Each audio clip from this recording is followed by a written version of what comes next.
Balkan অঞ্চলে Serbia ও অস্ট্রিয়ার মধ্যেকার দ্বন্দ্বকে কেন্দ্র করেই প্রথম বিশ্বযুদ্ধ অনিবার্য হয়ে ওঠে।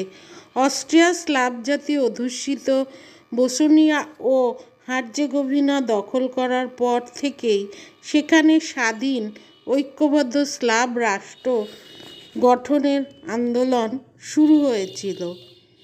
এইরূপ তীব্র আন্দোলন চলার সময় অস্ট্রিয়া সিংহাসনের উত্তরাধিকারী আর্চডিউক ফ্রান্সিস ফার্দিনান্দ বসনিয়া ভ্রমণে এলে 1914 খ্রিস্টাব্দের 28শে জুন একজন আততায়ীর হস্তে নিহত হন।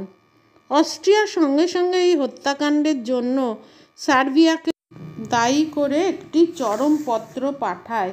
সার্বিয়া এই চরমপত্রের কয়েকটি দাবি গ্রহণ করে বাকিগুলো আলোচনার জন্য আন্তর্জাতিক সম্মেলন আহ্বানের প্রস্তাব করল, কিন্তু সার্বিয়ার প্রস্তাব অগ্রাহ্য করে অস্ট্রিয়া সার্বিয়ার বিরুদ্ধে যুদ্ধ ঘোষণা করে 28শে জুলাই 1914। সঙ্গে সঙ্গে সার্বিয়ার মিত্রদেশ রাশিয়া সৈন্য সমাবেশ শুরু করলে জার্মানি অস্ট্রিয়ার পক্ষ গ্রহণ করে এবং যুদ্ধ ঘোষণা করে 1 আগস্ট 1914। ফ্রান্স নিরপেক্ষ থাকবে এই ধরনের কোনো প্রতিশ্রুতি না দেওয়ায় জার্মানি তার বিরুদ্ধে যুদ্ধ ঘোষণা করে। এরপর ব্রিটেন 4 আগস্ট জার্মানির বিরুদ্ধে যুদ্ধ ঘোষণা করল।